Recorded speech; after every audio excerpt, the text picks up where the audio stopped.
Don't do this at home. Very bad.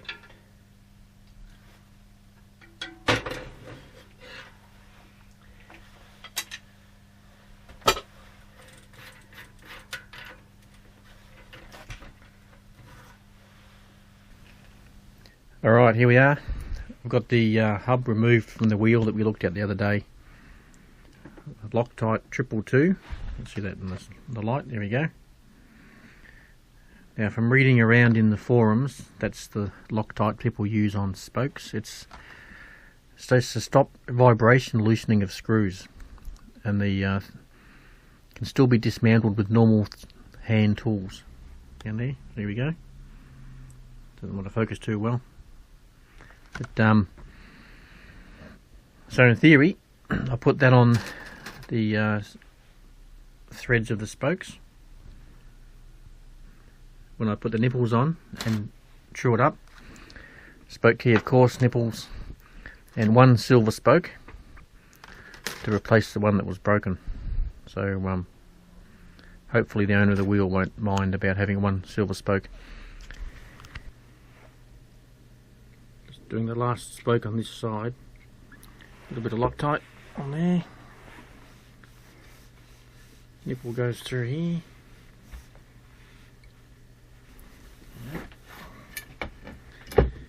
So it's lined up, screwdriver from the back, and just 1, 2, 3, 4, 5, 6.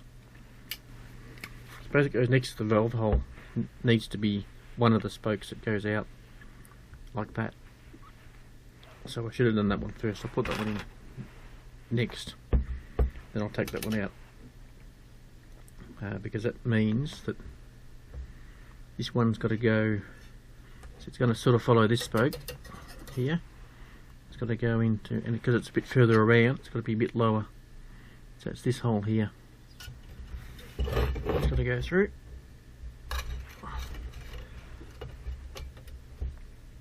And then that goes down. Ran into there, so you can see that when that spoke's in with the valve hole, it's clumsy as all hell. The valve hole's here, and you've got two sort of parallel spokes and a big enough hole here to get the pump fitting in. If you put for example, if you put the valve hole here between two spokes like this, you can see that. Imagine the valve hole's here. It'd be a bit of a pain in the ass getting the pump fitting on because of the spokes are sort of a bit closer. It's much better when you've got the bigger gap. Anyway, so I'll put the Loctite on. Don't need much, but you do need, it's probably a bit too much. You need enough to make it, obviously cover all the threads when the nipple's on. Otherwise it's not really going to do its job. 1, 2, 3, 4. There we go. And now that I've got that right, see the valve holes. Pick up the camera. The valve holes down there, and the two spokes sort of parallel to make it a bit easier to get the pump fitting in. Now I'll just go around. So again, missed 2, 1, 2. Sort of spoke through there.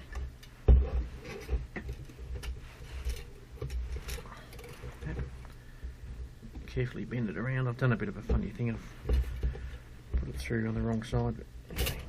Carefully bend it around. There we go.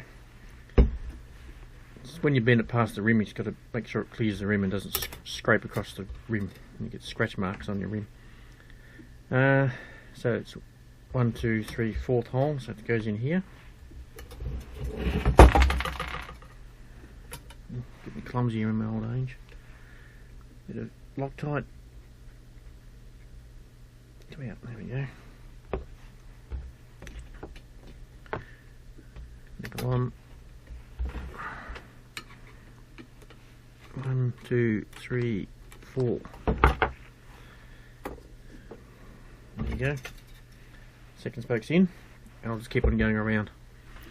Alright, I've got the wheel together, and it's a little bit wobbly, but I'm not too fussed because the spokes are really loose. So I'll go around and I'll tighten them all up evenly and see what it looks like. I've got it in the rear forks of an old frame that I keep lying around that I use for truing up wheels. So I'll go around and tighten up the spokes and see how true it is and see how centre it is. It's got to make sure that basically the distance from here to here needs to be the same as there to there. So I'll start tighten them up. I'll be back in a minute. Alright, a little bit more tightened. Still loose, but okay for truing the wheel now.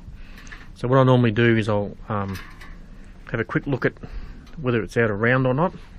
The way that I do test of the wheels, not egg shaped,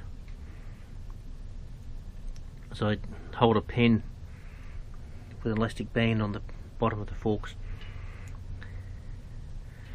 and it's actually pretty good.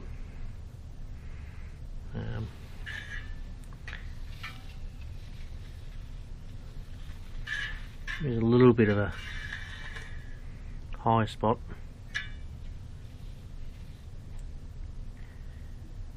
Right about there.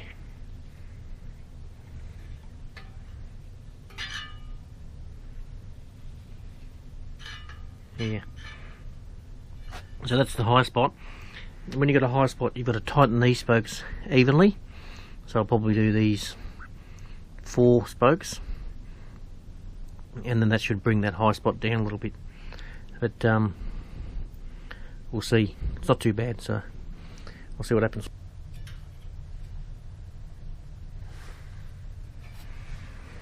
So here I found the spot where the rim is furthest over this side. So what I'll do is I'll tighten up probably these 2 spokes, and I'll loosen off these 2 spokes, and that'll bring the rim over to the right a little bit, but not upset the tension of the spokes. So every time when you're truing a wheel, every time you tighten up these spokes on one side, you should loosen the same spokes on the opposite side to maintain the tension. And once I've got it reasonably true, then I'll check the tension on all the spokes, and maybe I'll give them all half a turn just to make sure they're nice and tight. So you can see that's a lot better. Still got a little bit to do. It's not perfect, but it's pretty good. I'll just tweak it here. So just here, it's got to come over to the right a little bit. So I'll tighten this spoke here just a little bit and loosen that spoke off the same amount, and have another look. So hopefully, oops, push that in. There you go, look at that. I don't know if you can see it on the camera, but that's pretty good. I'll leave it like that now, because some of the spokes still, they're not bad, but they're not tight. See this one here. So what I'll do is I'll go around and I'll give each one half a turn. See, some of those are a bit loose.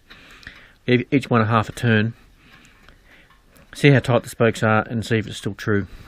And then I might give it a bit of a tweak, or I might not. Just before I start, when you are tightening up the spokes, start off with the valve hole and go around one direction or the other, and that way you know how many spokes you've done, or you know when you got around the whole wheel.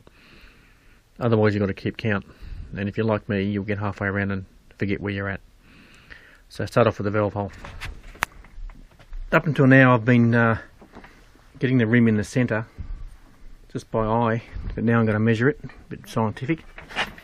So you see on this side, you probably can't see in the light, but it's probably 24 mil. Now, the other side, it's about just over 24 about 25mm. So it's a little bit, probably nothing to worry about, but it's a bit closer to the drive side than this side. So what that means is next time I tension the spokes up, they're nearly there, but they need a bit more. So next time I tension the spokes up, I'll just give the non-drive side probably about half a turn, and then have another look. Alright, so that's in the centre, and it's pretty good. True wise, it's pretty true. Try and get the camera in there. They're hitting the spokes. Maybe a bit better down there. So it's pretty good. Now I've got to put the rim tape back on, the cluster, and the skewer, which is here. There's the skewer. I'll put that through. Cluster on. Rim tape, tyre, tube. Ready to go back on the bike.